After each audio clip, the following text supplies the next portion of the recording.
Hi, folks. Welcome to the latest episode of the Power Within podcast. My name is Trevor. I'm your host, and we have a great guest on today. His name is Dylan Lovegrove, and he's a UK-based hypnotherapist, and he specialises in the comedy hypnotists. So I'm really delighted to have Dylan as a guest on the show here today and getting into the great work that he does. Dylan, how are you, my friend? Hey Trevor, very well, thank you. Thanks for having me on. You're very welcome.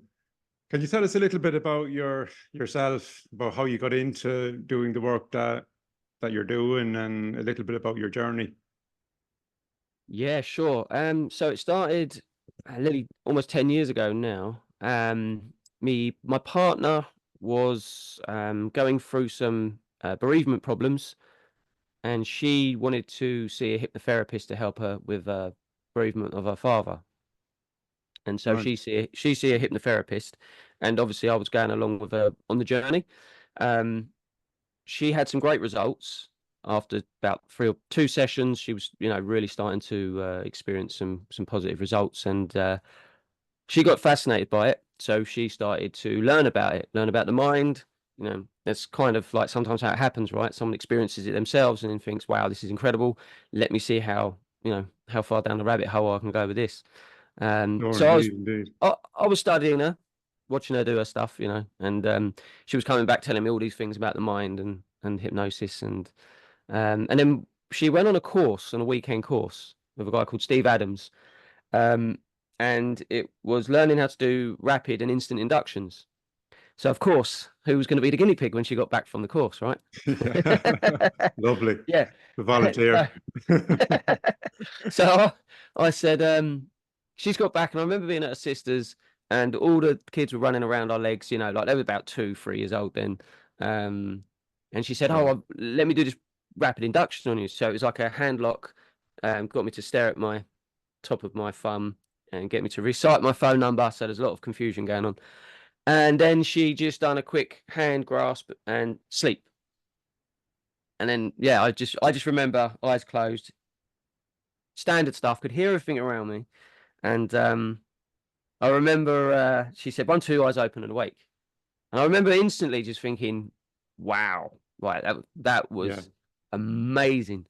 So now I'm interested, I'm fascinated, I'm hooked. So speeding on forward a bit, I remember being at work, and I was watching James Tripp do a rapid induction. And I think it's the one where he does a hand, like he gets him to push on the hand, and he says, like, "Focus here, focus, Yeah. focus, Yeah. sleep." And I watched Very this good. video, just copied it verbatim, just watched it over and over and over about 1,000 times, and then went home and then done it on my partner in Chelsea. And Very good. I remember doing the induction, but that's all I learned was the induction. I didn't do any deepener. I just remember just going sleep, and she went. um, so she was in an instant trance, and I was just like the rabbit in the headlights. I Great didn't know stuff. what to do. Great I stuff. didn't. Yeah.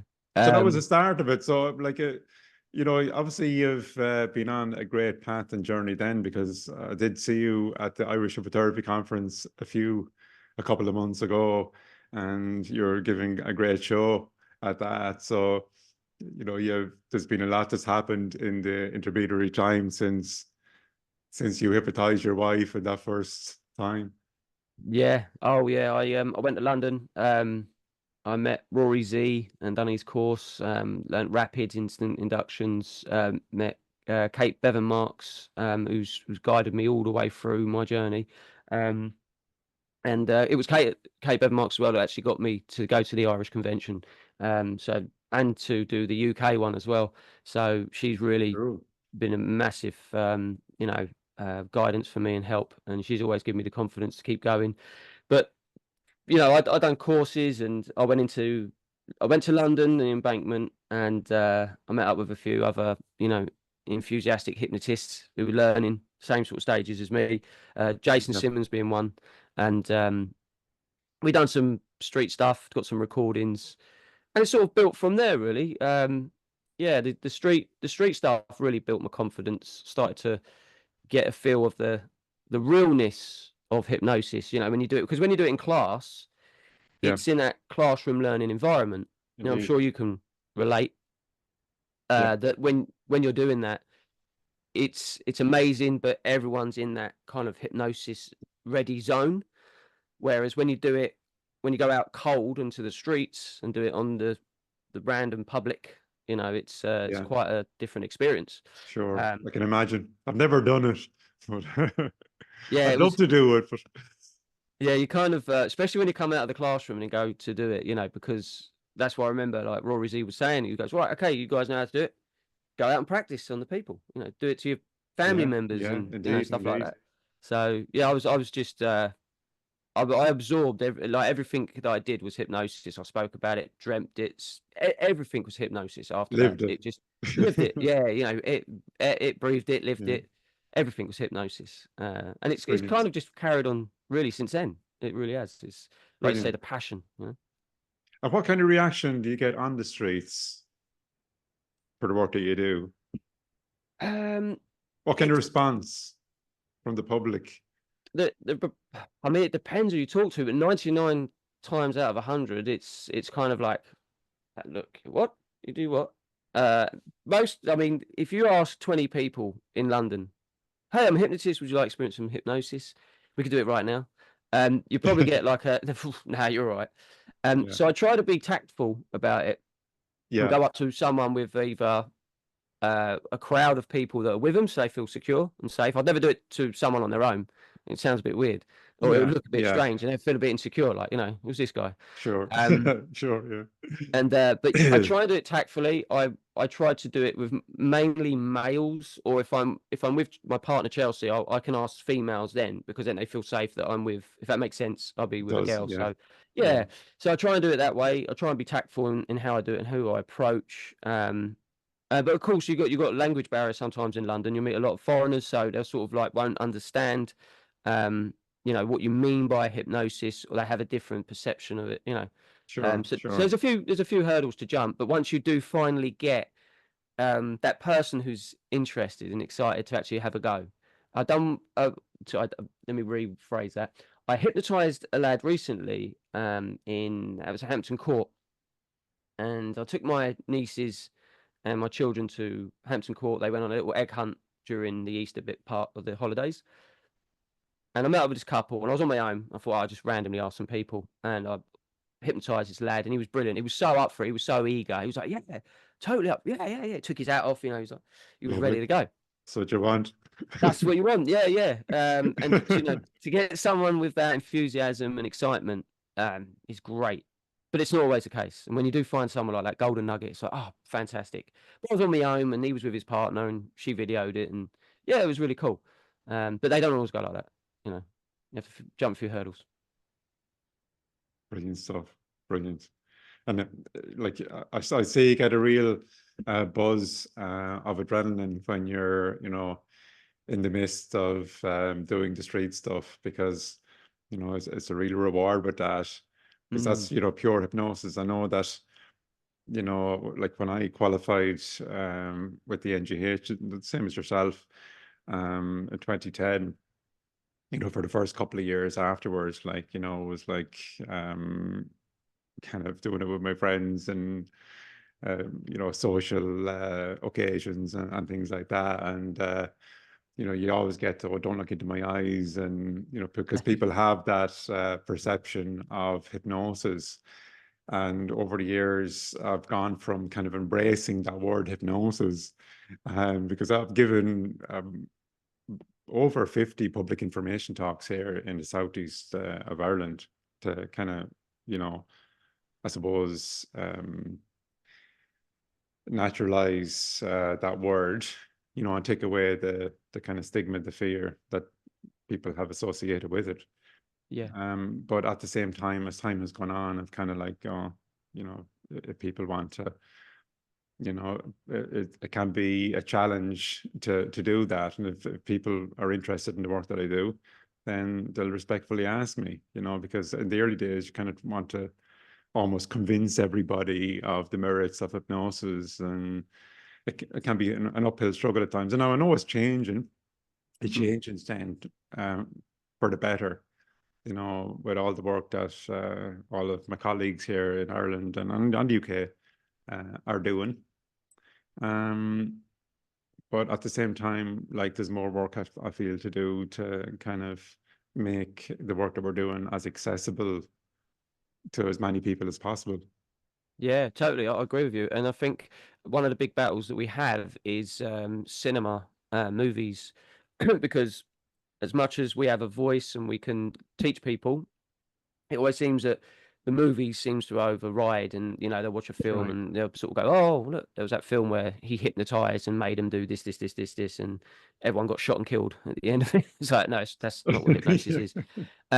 But yeah, I agree. I think that there is so much, so many platforms now people are using to express how hypnosis really works, what it actually can do, and it's so it's a powerful tool. And as much as I really love doing the stage stuff, I also love doing the therapy side of it, and helping people, which is fantastic. And if the more we share, the more we spread the good news, the good ways of what we can do with this tool, the better, I think, for everyone. Absolutely. And which aspect of the work, the hypnotic work that you do you get the most out of? Are you more passionate for? Are you more into the comedy stuff, or like the one-to-one kind of therapy side of it? Um,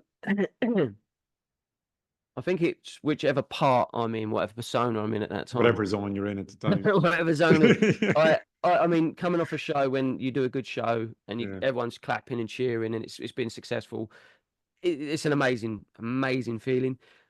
But at the same time, when you get a text message from a parent saying that her kid is now eating better, going out with her friends again, that is, that's the same different about that feeling. I think that they both have a powerful feeling to them, but they both carry such an incredible experience internally. But I think the latter, the therapy side of it is it does something that if you can change someone's life, that's a complete different feeling to what you get on stage, in a more, I'd say, a moral compass guidance way, because obviously stage is more sort of like, hey, I'm the star of the show, but you're not as a hypnotist. As a stage hypnotist, it's the volunteers, but you do help orchestrate what goes on. You guide the people, but like I say, if you can change someone's life, because my backstory is I used to have anxiety myself, so I like working with teenagers with anxiety. Right. Okay. So I kind of like, I never had hypnotherapy when I was a teenager, and so I just sort of went through it. But having that tool and knowing you can help people with anxiety if they're going through, especially similar sort of things, it's amazing. It's an amazing feeling, as Because you it's know not yourself. something that we're taught at school, how to control our thoughts and our emotions, really, is it? No, it's bizarre, really. And when you think Yeah. about that, what they do teach and what they should teach, learning about yourself. Um, yeah, it's incredible that that's not actually done in schools at the moment, or has been, So yeah, And it is a beautiful thing to work with children because, of course, they have great imaginations, and yeah, that they have a great ability to make changes. yeah, Because they're not stuck. Maybe some of us adults, folks, can be stuck in their ways, like as we go older. But for children, like, they have, they make great hypnotic subjects, don't they? yeah, they do. And that's, I think, sometimes that can be, if we can teach them to use their imagination in a beneficial way, that's the art of it, isn't it? Rather than them worrying about stuff, what could be, get them to imagine what can be in a good way. That's the art of Exactly. it, the trick. Exactly. And I'd like to think that, we influence, well, definitely on my side, like, I have two children, 11 and 9. And I, use my hypnotic skills at times to influence them in a positive way. Does it work, Trevor? Because my kids, they just ignore me. Well, I think it works, most of the time. I have a pretty good relationship with my children, Ah, with brilliant. both of them. And because, like, when when they were growing up, I was very much like a hands-on kind of dad, you know, like more or less a stay-at-home dad. Like that's the beauty of like being a certified hypnotherapist with my own business, that I can kind of be flexible in terms of like when I see my clients. And of course now we can do it online as well. And, Yeah. you know, so it's kind of great that way. But yeah, I mean, you know, there's little things that I'm always doing to work with them, you know, even if they're not aware of it. You know, Yeah.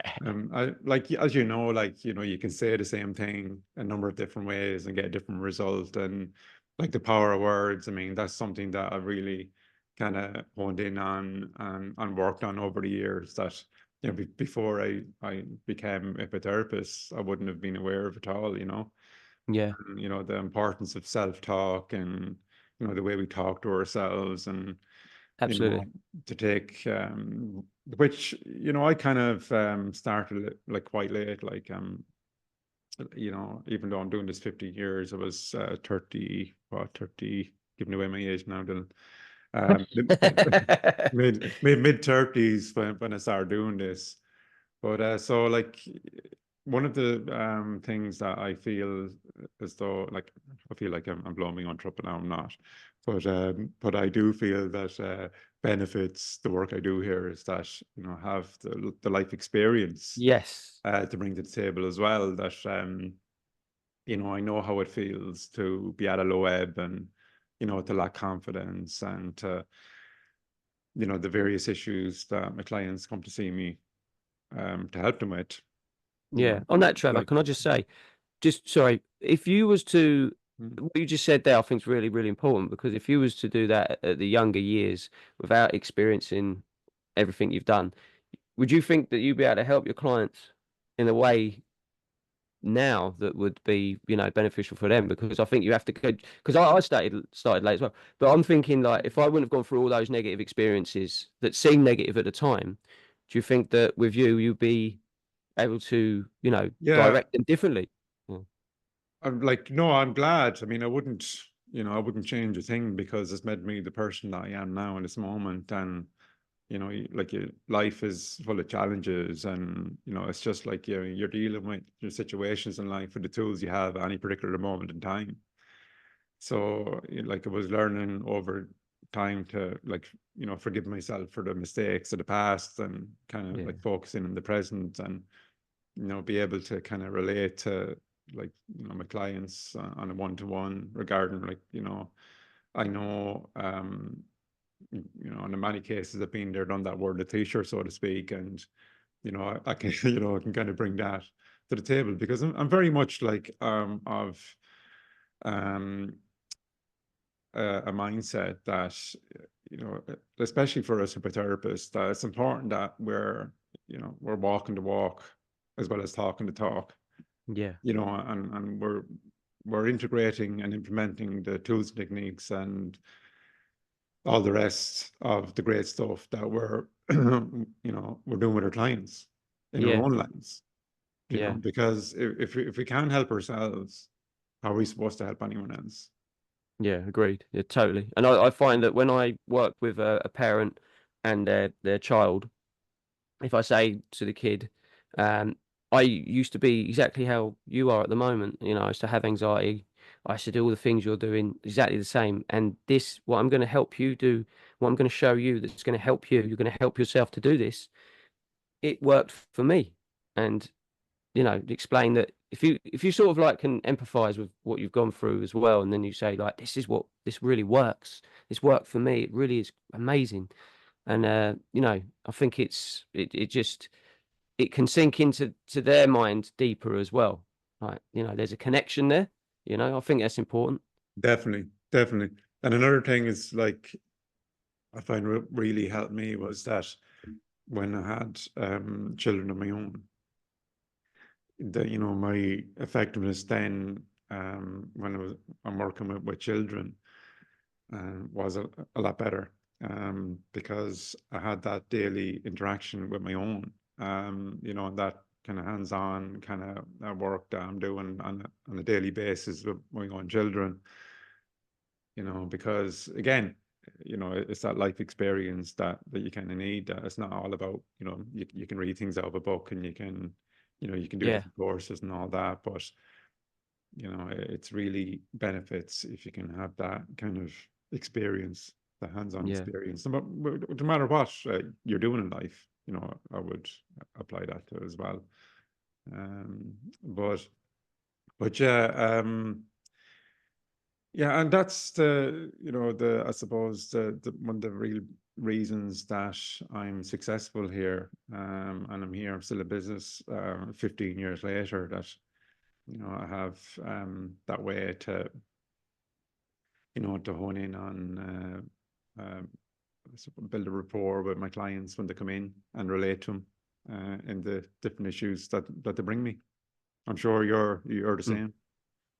I've definitely feel that I've gone through enough of the slime to be able to just dust myself off and go, right, this is how it can be if Yeah, you work on it. But yeah, like you say, exactly what you said there. I think we go through if we become hypnotherapists. I mean, I imagine myself being a hypnotherapist at the age of early 20s. Believer in what's meant to be is meant to be, and I think that learning hypnotherapy and doing what we're doing later in life is for that very reason. I think it's just so you can relate, and you can understand, and then you can help them feel secure. And because I remember going to my experience when I was younger, I went to a counselor years ago, and this was for my anxiety. And I yeah, remember just not, I felt the girl, and then, I'm not taking nothing away from her, but I just felt it was all textbook from her. I didn't feel there was any understanding, real, like raw understanding of what I was going through. It was more like she'd read this, oh, this is normal because this happens and this happens. And again, I've really not taken away anything that she was doing. She's probably helped many people, but I had one session, I didn't feel it was for me. sure, sure. I mean, look, I remember, even last night I was up at the training with my son Owen. He's training hurling. You were hurling. Did Oh, you hear yeah, sport? yeah, yeah. Yeah, and so he's playing that in a club here, Mount Zion, in Waterford, and so like my daughter's playing as well. So the way we work it is that when my daughter's training, I go off with Owen, and we have a box full of balls, slitters to call them, and we take a couple of shots at the goal, looking for just improve, kind of like target practice, if you like. Mhm. And I was giving him the tip to, like, see the ball going over, where you want it to go first, use your imagination, see yourself doing it first. And, your body will go like as you've seen it then when you're doing in real time. And, he's really taken that tip on board. Now he's flying it, like, you can see him stopping and just looking first, taking that moment to see himself doing it first, and then bang. So even something like that, as small as that tip, can help, Mm, in different ways. yeah, Um, totally. And that's helped him as well. And you've noticed you know, he's getting more successful with it. yeah, well, even last night I was like, I said, we have a box of balls, and, just throw one after another. I think we have 16 slitters. And so we'd be like, I don't know, 40 yards out from the goals, and just throwing ball after ball, and he'd be target practicing. And he has a kind of routine that he goes through, and definitely seeing a huge improvement with that. Oh, brilliant. Because as we Excellent. know, like, what happens in our imagination happens in reality afterwards, doesn't it? Yeah, yeah. So if you can Wasn't tap there into that side, brilliant. wasn't there an experiment done with the basketball players? Have you heard about this one? They had No. basketball players practicing, and I think if I'm getting this right, say there was like five, for instance. I don't know the exact amount of people, but there was basketball players practicing physically on the net, and then they got other basketball players to visualize the net and imagine it going in. And I think the basketball players that visualized it were getting more results. They were more successful. If that's right, it's probably people watching this going, "Oh no, it weren't like that." But that's along the lines of what was going on. And they was basically doing an experiment on visualization skills, and it was showing that the ones who was visualizing were successful. Sure. And you know, like we talk to our clients about hypnosis, and we've touched on this already about kind of normalizing that word hypnosis, because it can be a barrier for some people to Yeah, prevent them from coming to see us and seeking help. yeah. But if you look at it in terms of like sports people, you know, that term in the zone, like in the zone, what's in the zone? In the zone is like that state of focus, concentration. That's the hypnotic state. You know, you go into the zone, you look at a snooker player, for example, you know, Ronnie O'Sullivan or Stephen Hendry in their prime, the way Mm. they're able to bring themselves into a trance-like state. And all that focus was on, you know, the balls on the table. Doesn't matter. And the audience roaring and shouting, you know, that's all zoned out. And like that's hypnosis. 100%. Yeah, I teach my son because he plays football, and I was teaching him to create like anchors for when he has penalties. I said, if you watch the Brilliant. professionals on TV, you'll see them all do it. They take a breath. These are all anchors to get them in, like you said, the zone. And you know, I'm teaching my son to do exactly the same. You've got to get yourself in that, visualize where it's going to go, ignore everything around you, all the other players shouting at you, etc., or whatever's going on at that time. And then just, yeah, you keep doing that, practicing, and your mind will just go Brilliant. into that zone. Brilliant. And can I ask you, Dylan, you know, do you bring the skills that you have, like doing the street hypnosis, you know, the rapid inductions, instant inductions into your, you know, your one-to-one therapy sessions? Is that something that I'm sure that helps? Because I know from when I started to what I'm doing now, there's a big difference in the work I'm doing here, because I do like to give my clients that hypnotic feeling. You know, Yes. I want my clients to believe in knowing that, you know, I was I was hypnotized today, and feel that shift, Yes. rather than kind of like leaving and going, oh, like, what was that about? You know, I Yeah. didn't, you know, one of the worst things that can be, I suppose, said to us hypnotherapists is that I didn't feel anything. Yeah. Yeah. The dreaded, I didn't feel anything Yeah, saying. But yeah, I mean, fractionation is something I always do in therapy because I think that's a really good one from the hot and cold of it, you know, going in and out. But yeah, I do, sure. I do the depending on the client as well, and their age, and you know, I made a mistake when I first started of doing a hand clasp induction where you go sleep, clap the hands as you put the hands out, magnetic hands. Right. Seen Yeah. that one? Yeah. I So have it. you know, basically, again, put their hands out, close their eyes, and then you say sleep, and you clap the hands together. It's a shock induction. But naively, I done it on a lady who was a little bit older than, you know, the sort of average of wanting to get someone to experience a shock induction. But I was eager, and I was, you know, but she sort of opened her eyes and in shock and went, "Oh, you're gonna give me a heart attack." I said, "Don't say that." But yeah, it was a learning Yeah. curve, and that was when Yeah. I first started. And you know, but again, it was a learning curve. I mean, obviously she was fine, and we done a different induction. I think I just told her. I think I done a progressive relaxation after that to get her in Yeah. gently, gently. Yeah. Yeah. After Yeah. that one, yeah. Um, Sure. but so now I would look at the client and I would sort of see, you know, I'd gauge what their belief system is, how old they are, and you know, just try and put them in a hypnotic trance in a way that was basically, you know, down to their belief system. If they said, "Oh, do you do the pocket watch?" I'll use a pendulum, or you know, but the rapids I do like to do, or the instance, because I think, like you say, they bring a real feeling of trance, and they get that experience, and especially if you do the fractionation. Open your eyes when you close your eyes. You go even deeper. One, Indeed. two, three, Indeed. and then Indeed.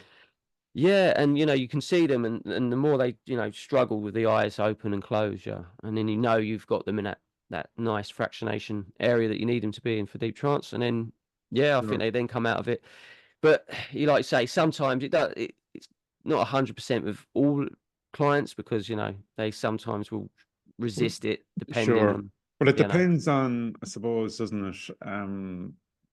Like the client sitting in front of you, that sometimes, you know, based on like I know from me, the work I'm doing here, based on my intake form and on the pre-talk, I get a sense of where they're at, and then I can kind of tailor the session and pick and choose what induction that I'm going to use based on that yeah, information. But I do definitely love when I'm working with a client, and after a couple of sessions, they really get into it. Yeah, I'm sure you've had this experience where a client really gets into it. It might take a session or two to kind of break the ice. I mean, that's natural, especially as you said, if someone is coming in, an older person, for example, that don't know you from Adam, they've never met you before, they're a bit scared of the word hypnosis, a bit skeptical coming in to an unfamiliar environment. It's unrealistic to expect to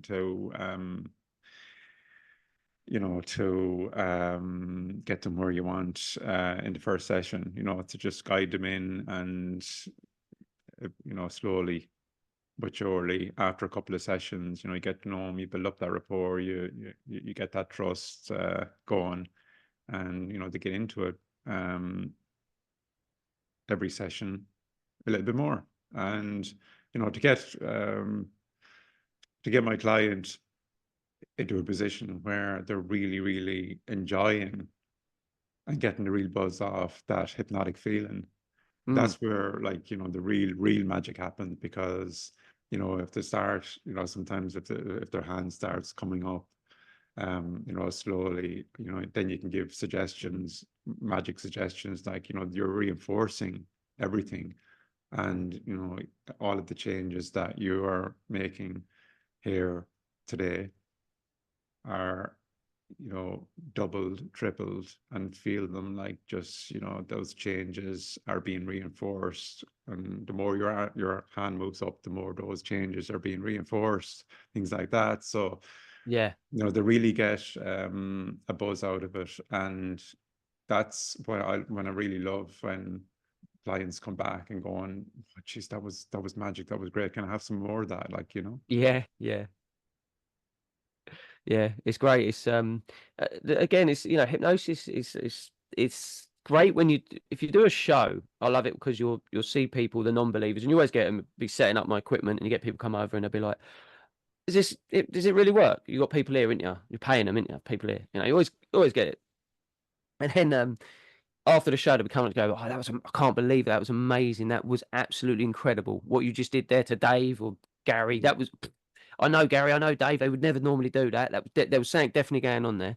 And then that's it. You've inspired them to, get more nosy about it. They want to know more about it. They want to ask questions. And do you have a card? Give them a card and stuff. But yeah, it's great because I did start doing the shows first before I became a therapist. And then there were so many people after a show asking about the therapy side that it then, that's how I sort of went into the therapy. And then I started to realize, well, I can start helping, teenagers with what I used to go through and stuff like that. That's pretty much like how I got from there to there with the stage. Because I didn't initially feel or wanted to be a therapist at first. But then I started doing it and started really enjoying it, helping them and giving them that experience. Yeah. Brilliant. But I have to say, you're admirable. I do admire you and the confidence that you have to go and get up in the stage and do these shows, because it's it takes a lot of confidence, a lot of courage to go and do that. A couple of vodkas normally is fine. Yeah, good stuff. Good stuff. But I suppose, like, once you kind of do them, it's like everything else. The more you do them, you have a kind of routine, kind of a structure that you kind of implement each time. And you see, I didn't see, I seen the first 10 minutes of your show earlier on this year, but I can imagine that you really get a buzz. You get a buzz. You get into them yourself. You enjoy doing them.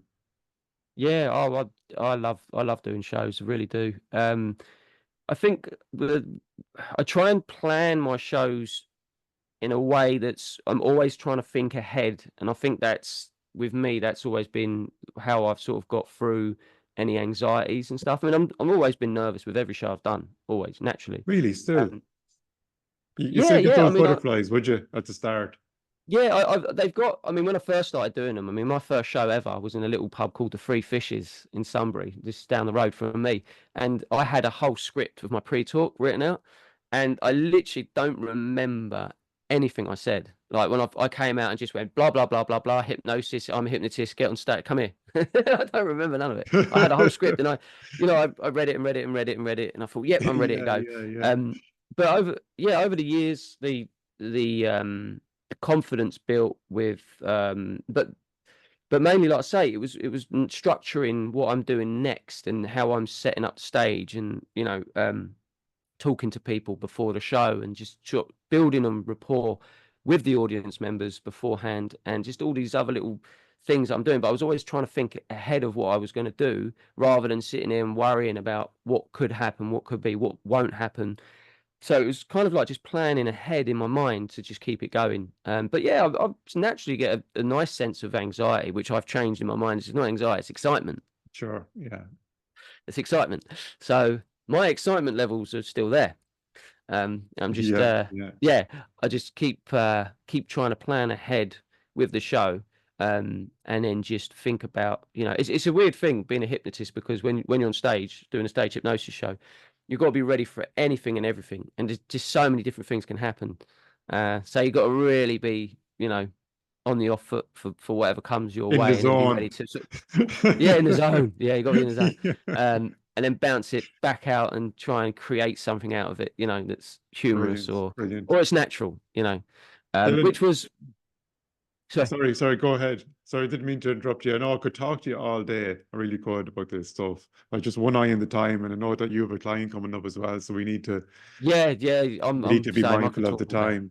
But Yeah, no problem. I, like, is there anything before you say goodbye today, and that you would like to share with us? Any words of wisdom that you have that you would like to share? I'd say just go into get out of your comfort zone and just go for it. If you're someone who's getting interested into stage hypnosis or therapy, don't let that little voice in your head put you off. That little, oh, maybe you shouldn't. No.